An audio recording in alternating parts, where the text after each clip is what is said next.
एक वशिष्ठ जी दिल्ली से। राधे राधे श्री हरिवंश।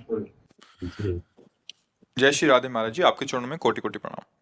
महाराज जी, ईश्वर की कृपा एवं आशीर्वाद से तथा आपके प्रवचन सुनकर धर्मानुसार आचरण के लिए निरंतर प्रयासरत है। प्रारब्धानुसार यदि कोई बड़ी सांसारिक समस्या सामने आती है और पूर्व जन्म का कर्म मानकर ये विषय हरि जी को समर्पित कर दिया, तब भी क्या ये हमारा कर्तव्य है कि उसके निवारण के लिए कानूनी कार्रवाई आदि कर्म करते रहें? हाँ, करते हैं, ये कर्तव्य और है। ऐसा करने उसके हटाने का प्रयास भी करना चाहिए। कायर बन के नहीं बैठने के लिए कहा गया है। जैसे हम प्रयासरत हैं। जब कंस को आकाशवाणी हुई कि जिस बहन को आप बड़े प्यार दुलार से रथ में बैठाल कर विदा करने के लिए ले जा रहे हो, इसी के गर्भ से जो 8वीं संतान प्रकट होगी वो तेरे मृत्यु का कारण बनेगी। आकाशवाणी सुना, क्रूर कर्मा था। जब देवकी नहीं रहेगी तो संतान कैसे होगी? जिसका अभी इतना प्यार दुलार से रथ पे बैठाल कर विदाई करने के लिए ले जा, केश पकड़ ले, तलवार खींची, वसुदेव हाथ जोड़कर बोले आपको ऐसा नहीं करना चाहिए।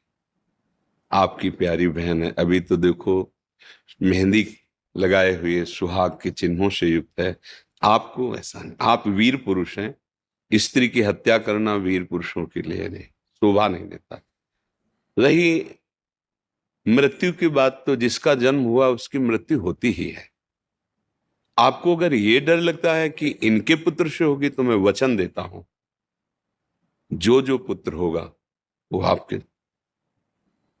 वसुदेव जी सत्य थे, सत्यवादी थे, उसको विश्वास था वसुदेव जी कभी झूठ नहीं बोलेंगे। छोड़ दिया देव। तब उस प्रसंग में कहा है कि आयु हुई मृत्यु से बचने और टालने का पूरा उपाय करना चाहिए। जब नहीं बच पाए तो बात अलग की। ऐसी हुई आए हुई विपत्ति का, आए हुए संकट का जो हमें ज्ञान है, जितनी हमारी बुद्धि है, जितना हमारे पास बल है, उससे हम निवृत्त होने का पूरा उपाय करेंगे। प्रारब्ध को लेकर नहीं बैठ जाएंगे फिर असफल हो गए।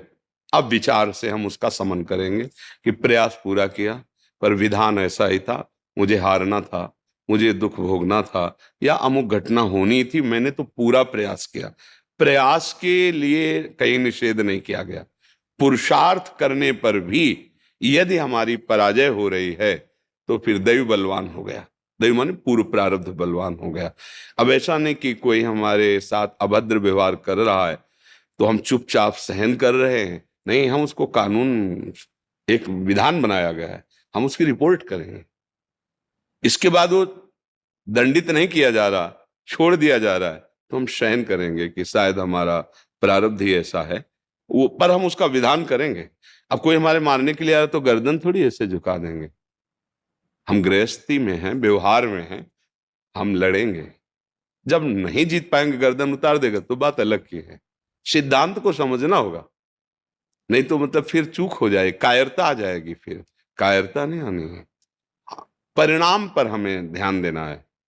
परिणाम में, सुख दुख में, लाभ हानि में, जय पराजय में समान रहना है। लेकिन कर्तव्य में हमें उदासीन नहीं हो जाना। कर्तव्य में हमें कायरता रूपी दोष से युक्त नहीं हो जाना है। कर्तव्य आया है तो हमारे जो बुद्धि में प्रकाश दे रहे हैं भगवान, उसके अनुसार हम प्रयास करेंगे। सफल हो जाते हैं तो हर्ष नहीं, क्योंकि भगवान का बल था, और हार जाते हैं तो शोक नहीं, क्योंकि प्रभु का विधान था।